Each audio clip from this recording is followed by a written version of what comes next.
Tous les longs se sont fait liquider, les actifs crypto ont fait des chutes de plus de 30% dans la nuit de samedi à dimanche, mais le Bitcoin reste au-dessus des 61 500 $ à 4 jours du halving.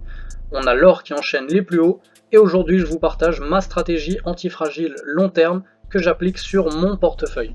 Ça y est, nous y est. Le mois d'avril est historiquement le deuxième meilleur mois de l'année, avec en moyenne une hausse de 33%. Bon, pour l'instant on est sur une baisse de 10%, et on va voir ensemble pourquoi je pense que cette baisse va permettre une belle explosion. On a la rainbow chart du Bitcoin qui nous invite à hold nos tokens, et l'indice de cupidité qui redescend, ce qui présage une hausse. D'ailleurs, on voit bien que lorsque les longs se font liquider en masse, ça présage de belles hausses, comme ça a été le cas plusieurs fois ces derniers temps, là et là. Sur cet indicateur, il est historiquement intelligent d'acheter quand les holders court terme sont en perte, surtout dans les grosses mèches comme ça, et vendre quand ils sont beaucoup en gain, comme c'était le cas ces 3 dernières semaines. On va zoomer un peu, et on voit qu'on a à nouveau les holders court terme qui sont repassés en perte. Donc la dernière fois que c'est arrivé, on avait fait un plus 16% dans les jours qui suivaient.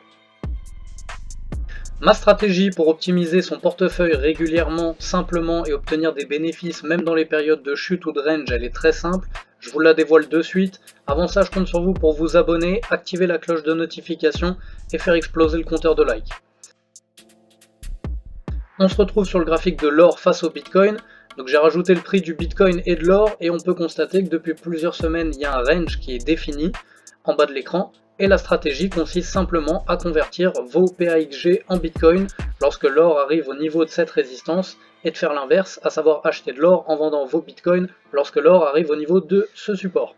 De cette manière, on pouvait effectuer 20% là et éviter une chute de 16% ici, puis 15% sur le Bitcoin, ensuite 5% sur l'or, 12% sur Bitcoin et 9% sur l'or, soit 77% de performance en moins de 10 trades et en ne s'exposant que à des actifs antifragiles, en sachant que Bitcoin a corrigé actuellement jusqu'au prix du début de cette séquence, et que l'or n'a performé que de 16% sur toute la période, et je pense d'ailleurs qu'il est en train de corriger à la baisse. C'est une stratégie qui permet de surfer sur la vague du Bitcoin et de l'or en même temps, c'est comme une double protection antifragile. Et si on suit cette stratégie, c'est clairement le moment de vendre son or ou son argent pour le convertir en Bitcoin, car les investisseurs paniquent et cherchent à se placer sur des actifs antifragiles, mais trop tard, comme toujours.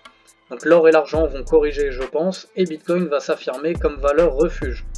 Pour la prochaine vidéo, j'hésite entre vous parler du robot de trading que j'utilise ou de pourquoi on surestime l'intelligence artificielle, donc donnez-moi votre avis en commentaire. Je vous laisse voir mes précédentes vidéos, j'attends vos remarques et je vous dis à bientôt.